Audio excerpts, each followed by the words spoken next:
संतोषी मातेची कहाणी. 8 पाट नगर होते. तिथे एक 15 माणसांचे कुटुंब राहत होते. 7 मुलगे व त्यांच्या 7 पत्नी आणि आई वास्तव्य करत होती. 6 मुलगे आपापला कामधंदा करून पैसे मिळवित होते. पण 7वा मुलगा काही कामधंदा करत नव्हता. तो आळशी होता. जे 6 मुलगे मिळवते होते त्यांना आई रोज गरम भोजन करून वाढत होती. 7व्या मुलाला मात्र शिळे उष्टे वाढत होती. 7व्या मुलाच्या लक्षात ही गोष्ट आली. तो अतिशय नाराज झाला. आपल्या आईचे आपल्यावर प्रेम कमी आहे हे त्याने जाणले. त्याने आपल्या पत्नीला हातातली अंगठी दिली आणि तो घर सोडून बाहेर पडला. फिरत फिरत हा 7वा मुलगा एका गावात आला. तिथे एका व्यापाऱ्याच्या दुकानात तो काम करू लागला. प्रामाणिकपणे काम केल्यामुळे त्याने मालकाचा विश्वास संपादन केला.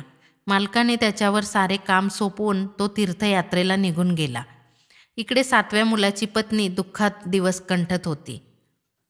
पती मात्र दुकानात रंगून गेला होता. त्याला कामाची कमतरता नव्हती. बघता बघता 12 वर्ष निघून गेली. एके दिवशी लाकडाची मोळी आणण्यासाठी 7व्या मुलाची पत्नी रानात गेली होती. त्यावेळी तिला संतोषी मातेचे व्रत करणाऱ्या काही स्त्रिया दिसल्या.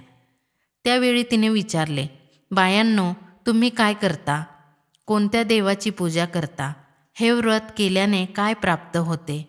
व्रत करणाऱ्यांपैकी एक स्त्री म्हणाली, आम्ही हे संतोषी मातेचे व्रत करीत आहोत. या व्रतामुळे दुःख गरिबी नाहीशी होते. आपली संकटे दूर होऊन आपणास यश प्राप्त होते. त्यावेळी ती म्हणाली, माझी हे व्रत करण्याची इच्छा आहे, तरी आपण मला हे व्रत समजावून सांगा.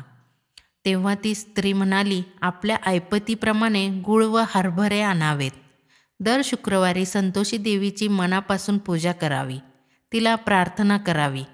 त्या दिवशी उपवास करावा. संतोषी मातेची कहाणी वाचावी.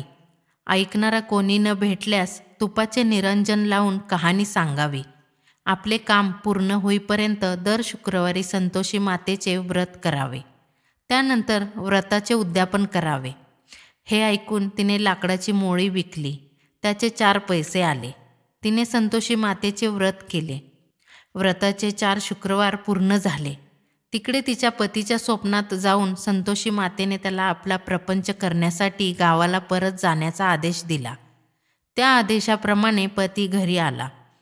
संतोषी मातेच्या व्रतामुळे प्रपंच पुन्हा सुखाचा सुरू झाला.